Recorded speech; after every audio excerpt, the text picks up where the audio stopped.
ኦኬ ቁልፋፍ እባላለሁ። በመጀመሪያ አሁን ላሳውቃችሁ ቁልፋፍ እባላለሁ። መጀመሪያ ላሳውቃችሁ የፈለኩት ነገር ቢኖር እንዴት ቢዝነስ እንስራ። በመጀመሪያ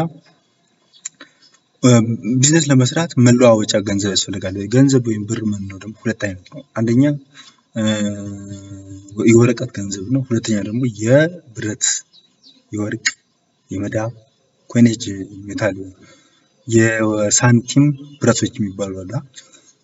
ኮፐር፣ መዳብ፣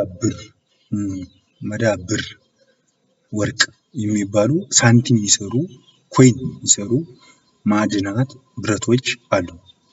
ከዛ የብረት ሳንቲም ማለት ተንጠልጣይ ሳንቲም እና በኪስ ውስጥ የሚጨመር ሳንቲም ማለት ነው። የሚከብድና የሚቀል ሳንቲም ነው ያለው እና ስለዚህ እነዚህን ለመስራት አንደኛ ምንድነው ድሮ የብር አሰራር አጀማመር ስናወሳ መጀመሪያ የተጀመረው በምንድነው ከሳንቲም ነው።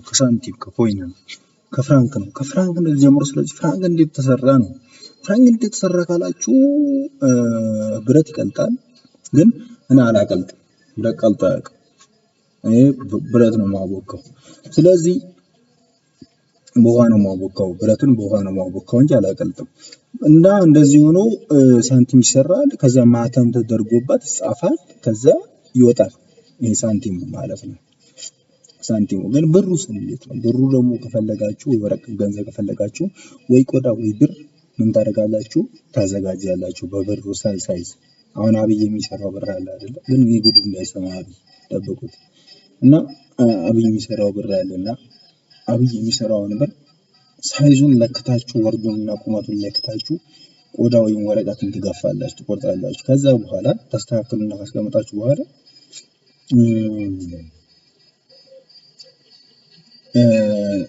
ሶፍትዌር በአዲሱ ዘመነ ማንነት በሆነው ሶፍትዌር ኤአይ ማለት ነው። አዲሱ ሶፍትዌር መጥቷል አይደለ? የሰውን ጸሎት የሚሰማ እንደ ፈጣሪ የሰውን በፈጠራ በአርቲፊሻል ኢንተለጀንስ በሰው ሰራሽ አስተውሎት ወይም ፈጠራ የተፈጠረ ፈጣሪ ማለት ነው። የሰው ጸሎት የሚሰማ ኤአይ መጥቷል አይደለ?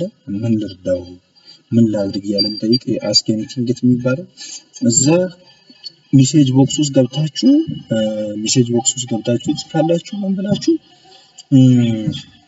እባክህን አብይ የሚሰራውን ብር ታውቀዋለህ፣ ይሄ ኮድ ያለበት፣ ይሄ ሳይዝ ያለው፣ ይሄ ስዕል ያለበት አርገህ አውጣልኝ፣ ካን ዩ ቴል ሚ ትለዋለህ። በቃ ያን ብር አውጣልኝ፣ ፕሪንት አድርገህ አውጣልኝ፣ በኢሜጅ መልክ ማለት ነው፣ በፎቶ መልክ አውጣልኝ ትለዋለህ። ያወጣልህ። ከዛ በኋላ ካወጣ በኋላ ያን ፎቶ ያዘጋጀውን እንደ ሲቪ ያዘጋጀነው ፎቶ ወይም ስዕል ምን ታደርገዋለህ?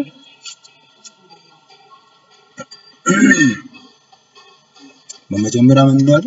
እባክህን እርዳኝ። ምን ልርዳህ? አብይ የሚጠቀመውን ገንዘብ ራሱን እቅጩን ኮፒ አድርገህ አውጣልኝ። ሃርድ ኮፒ ሶፍት ኮፒ ምን ችግር የለውም። ሃርድ ኮፒ እና ሶፍት ኮፒ ዋላ አመጣበታለሁ። ግን ሶፍት ኮፒውን ስራልኝ። ከዚህ ሶፍት ኮፒውን ከሰራ በኋላ እኛ በፕሪንተር አማካኝነት ሃርድ ኮፒውን አውጣተን መስራት እንችላለን።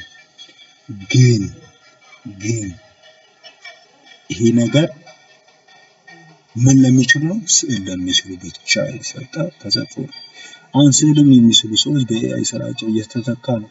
ይሄ ነው የሚያናድደኝ ነው ሁሌ። ስዕል የሚችሉ ሰዎች ስራቸው ኤአይ እየተተካ ነው። እና አሁንም ኤአይ ነው። ጠንቋይ አፕሊኬሽን እንጠይቃለን። ፈጣሪ አፕሊኬሽን እንጠይቃለን። ያዘጋጃል ሶፍት ኮፒውን ለፕሪንተር ለአታሚ ስንሰጥ ፕሪንተሩ ደግሞ ያታሚ ምን ያደርጋል? ሶፍት ኮፒውን ተቀብሎ ሃርድ ኮፒ በወረቀት መልክ ያወጣዋል።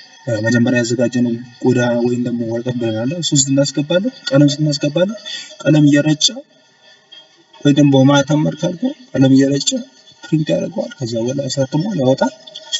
እሱን ከኖርማል ገንዘቦች ጋር ደበላልቀን መጠቀም እንችላለን። ግን ይሄ ነገር ክልክል ነው። ይሄ ነገር ለትምህርት ለእውቀትነቱ ነው እንጂ ለወንጀል አልሰራሁትም። ስለዚህ እነዚህ ነገሮች በጥንቃቄ መስራት አለብን። አሁን ግን ብር እየተናቀ ነው። ብር በጣም እየተበሰበሰ ነው። ብሩ እየተወደደ ነው። ምክንያቱ ምንድነው ካላችሁ ይሄ ነው። ስለዚህ መንግስት ይሄ ነገር ላይ ጥብቅ እርምጃ እንዲወስድ እንጠይቃለን። በቃ ያለው ሰዓት ነው። ሌላ ደግሞ አሁን ሰላማዊ ሰዎች አሉ።